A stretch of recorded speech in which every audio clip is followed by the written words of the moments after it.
Hello everyone, my name is Jamin. Thanks so much for visiting my channel. In this video, I have a ProBook 460 G11 model. I'm going to show you how to get inside, access your memory. So first thing, make sure your computer is powered down and off. Make sure it's unplugged from the charger.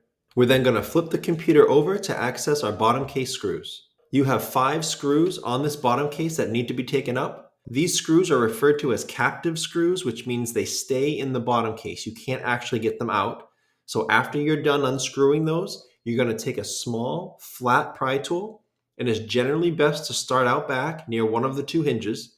You're going to get inside that seam, gently go across the back here, and then work your way down to the front on each side, prying apart that bottom case from the rest of the computer. Now, don't put the pry tool too far in. You could damage some internal components. Just stay on the edge, go nice and slow but firm, and you'll be able to get that bottom case off. After you do, this is what you're looking at for the inside of your computer. Now, as a general computer repair side note, guys, whenever I'm working on a computer in my shop, it's sitting on an anti-static mat. Either that or an anti-static bracelet are great ideas to avoid damaging anything in your computer when you're working on it. If you would like any help with tools or supplies for your project, as well as any upgrade or replacement parts for this specific model computer, I will have a link above, also below in the description, and that will be a list of the tools and supplies and replacement parts on this ProBook 460 G11. Now, before touching anything in a computer, it's always best to unplug your battery. Computers are safer to work on when as little power as possible is running through them. This is your battery right down here along the bottom of my screen. It plugs into the motherboard right here. So to get that plug out, it's got a nice tab on each side of that plug, so you don't have to pull on the wires and risk damaging them. You can use your fingernails or a pry tool on each one of those tabs and wiggle it out of that port on the motherboard. The battery is not screwed in if you're looking to take it out. It's held in by this blue tab. You press this blue tab down so it's nice and flush, and then the battery will slide to the left so you can get it out. After either removing or unplugging your battery, this is where your RAM is, under this silver guard. You can take a small flat pry tool, put it underneath this corner tab right there, and easily lift this guard off. After you do, you expose your 2 RAM ports side by side.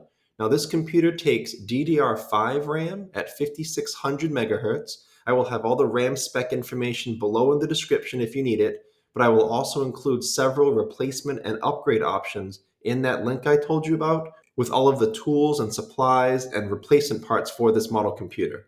Now the manual for this computer says a max of 32 gigabytes.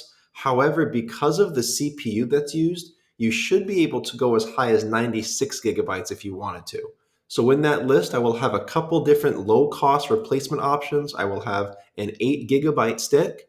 If one of these goes bad and you just want to replace it and not spend too much money, I'll also have a 16 gigabyte set, which would be 2 8 gigabyte sticks in the event both go bad and you want to replace both.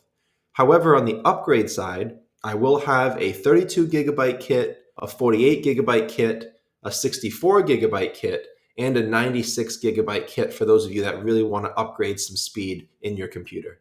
The way that RAM works is there's a spring-loaded metal arm on either side of your stick. To get the RAM out, you would gently pry these metal arms apart from each other, away from the RAM. The stick will then release. Oftentimes it'll pop up a little bit, and you can slide it out of this port right here. To get the RAM back in, you'll notice there's a long section and a short section, so you can't put the RAM in upside down. It'll only go in one way. After getting it in and flush and straight, make sure that gold section is nice and even along the length of this port. Once it is, you press down in the center, and these metal arms latch onto it and hold it in place. Last thing I'll mention about this operation, if you are in here to increase your performance, increase your speed, upgrading your RAM is a great way to do that. Consider upgrading your storage as well. If you want to learn more about that, check out the video that pops up when this one's done, and I'll explain more about your storage. Thanks so much for watching, guys. I look forward to seeing you on my next video.